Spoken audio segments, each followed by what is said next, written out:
Hi, and welcome to my first book review.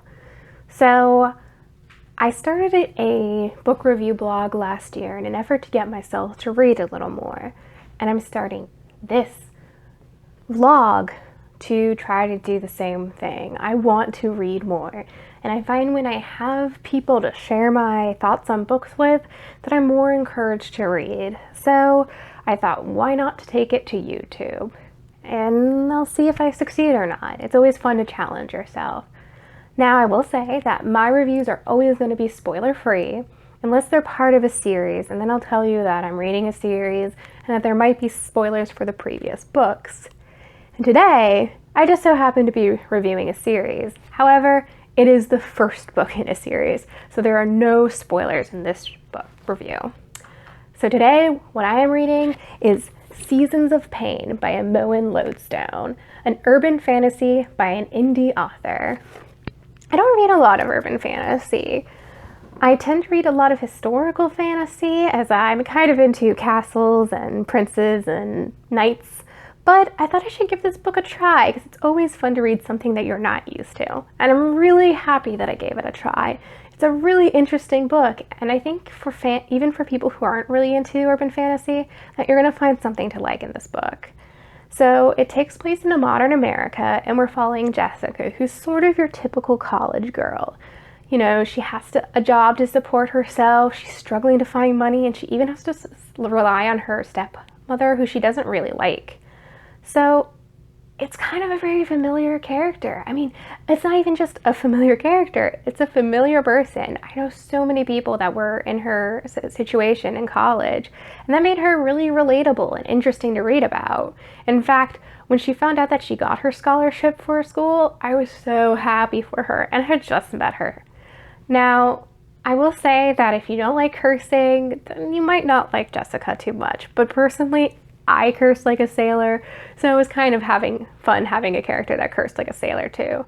She also drinks, but she's a college student. I almost think that's to be expected. Her friend is also really interesting, Ashley. They are really close, and it was really nice to read a book that featured two close female friends. I feel like there's not a lot of books that feature females who are just friends, and that was enjoyable.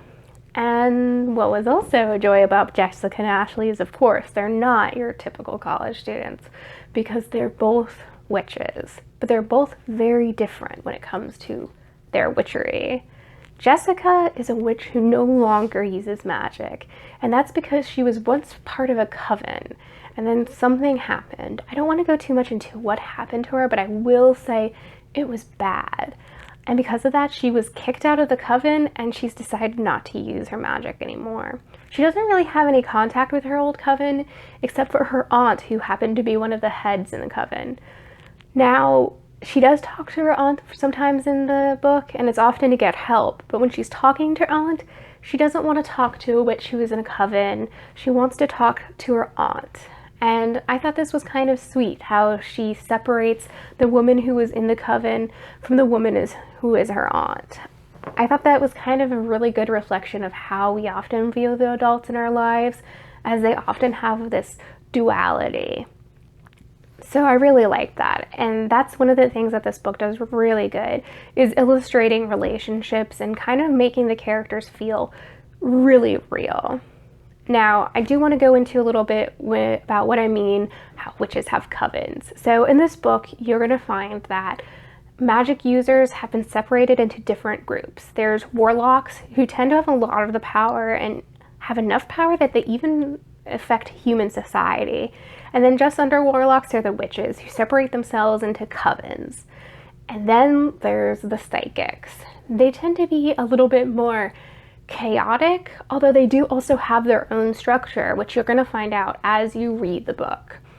And the book doesn't start off slowly. Right away, you're plunged into this world and you start finding everything about it, which I really liked. I kind of don't like it when books are super slow and only give you tiny tidbits of information and keep you waiting for more.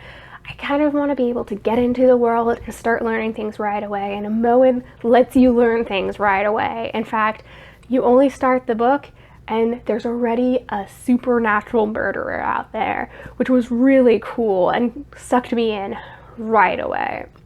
Of course, Jessica reads about that and she kind of thinks she's going to be able to stay away from it, but we know she's not going to be able to stay away. She's quickly sucked into this world, and things just get crazier and crazier and crazier as you read on. It's a really big roller coaster, but it's a fun one, and when you get to the end, you're gonna be left waiting for more, and luckily more is coming. Now, this is a book that has two point of views. There's Jessica, and then there is the handsome psychic that Jessica meets at a bar. I'm sorry if I mispronounce his name, but I am a little bit bad with names. But it is Adelaus. I really liked him. He was a really complex character, and at first I wasn't sure what to think of him. He has a certain darkness to him, and I have to admit, I was almost wondering if he was going to be an antagonist.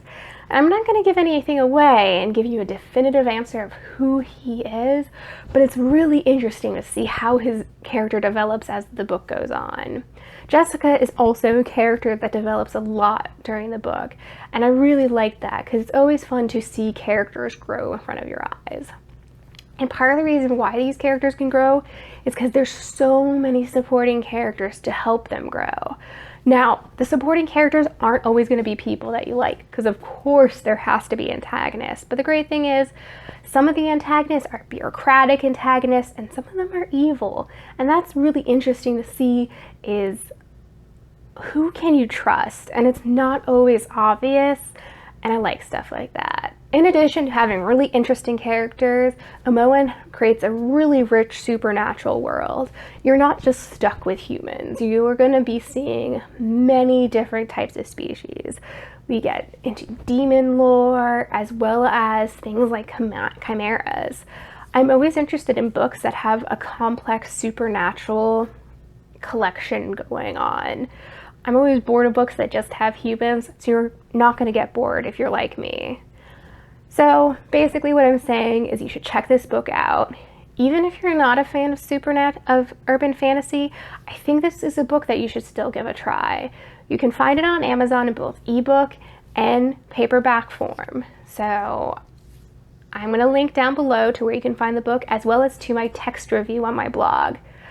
I hope to see you again, and if you liked my first review, then hit subscribe. I'm also sorry if it was a little bit rough. I'm still getting a hang of things. Anyways, thanks for sticking with me.